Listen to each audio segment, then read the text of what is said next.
Thank you, Mr. Speaker. I'm happy to be able to have an opportunity to speak to Bill 277, an act to establish a national strategy on brain injuries, which was put forward by my colleague, the MP for Cowichan, Malahat, Langford, and I was more than eager to second this bill.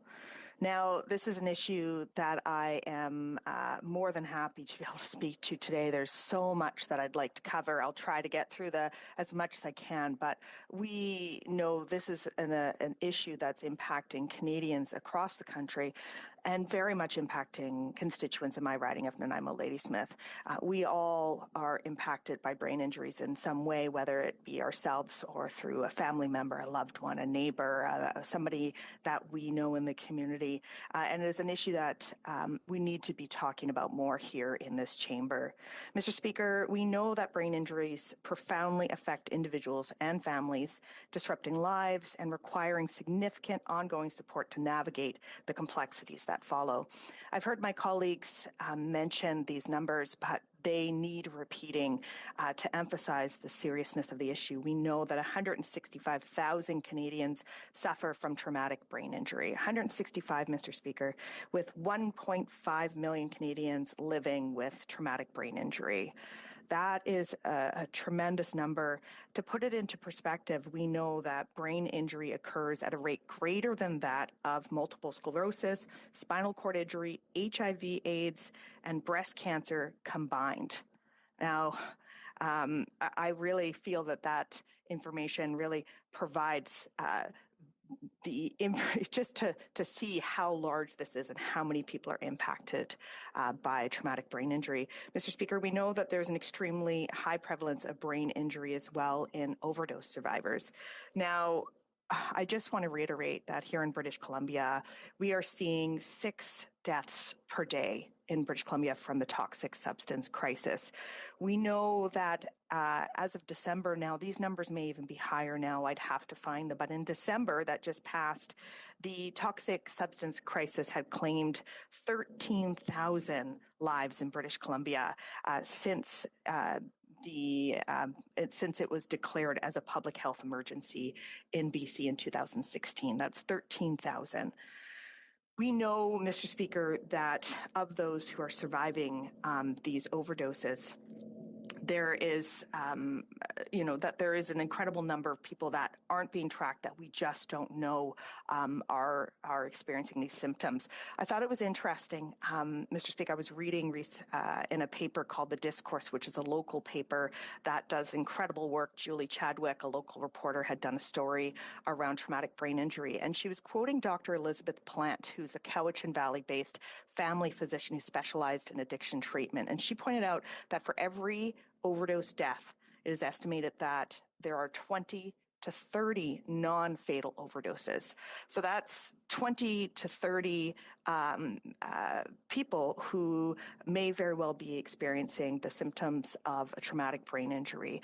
And currently, we don't have the systems in place to be able to identify, to be able to ensure that the people who are getting discharged from hospital are getting those follow-ups required, are getting the supports and the wraparound services that may be required to address these symptoms so that it doesn't escalate into a bigger and bigger problem.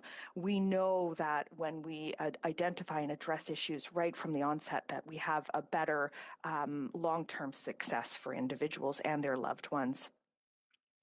We know that brain injuries impair essential functions necessary for everyday life, including problem solving, maintaining relationships, housing, and employment. And as I said, Mr. Speaker, brain injuries impact entire families and communities. Now, I'm going to move on because I realize I'm already almost halfway through my speech and time here. Mr. Speaker, there's a scarcity of funding, resources, and support for brain injury survivors, both in the healthcare system and in community services.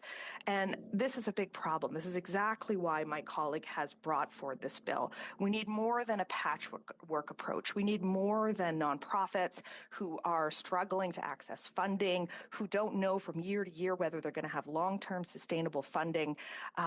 doing the best that they can for communities. We need to see a national strategy, a national approach to address this issue in a comprehensive way, to ensure that we have the right people to provide the supports, and that people who are struggling with the symptoms of traumatic brain injury and their loved ones know where to turn, know how to get supports, know what supports are available.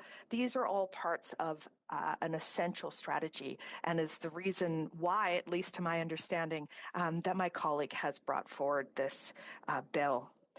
Now, there is a lot of incredible organizations across Canada doing the work required to meet the needs, the vital needs of people in our communities. And one such organization is the Nanaimo Brain Injury Society.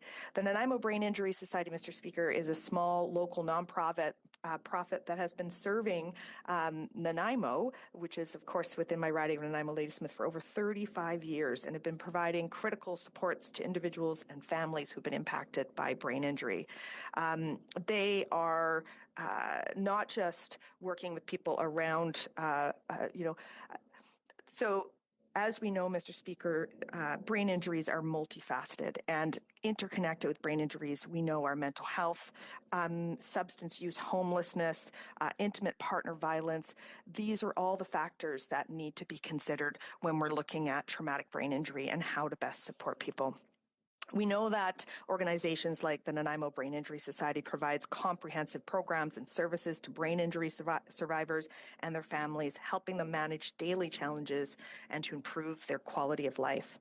And again, as I was speaking to earlier, despite their crucial work and increasing demand of services, we are seeing the increasing demand firsthand here in Nanaimo Ladysmith, Mr. Speaker.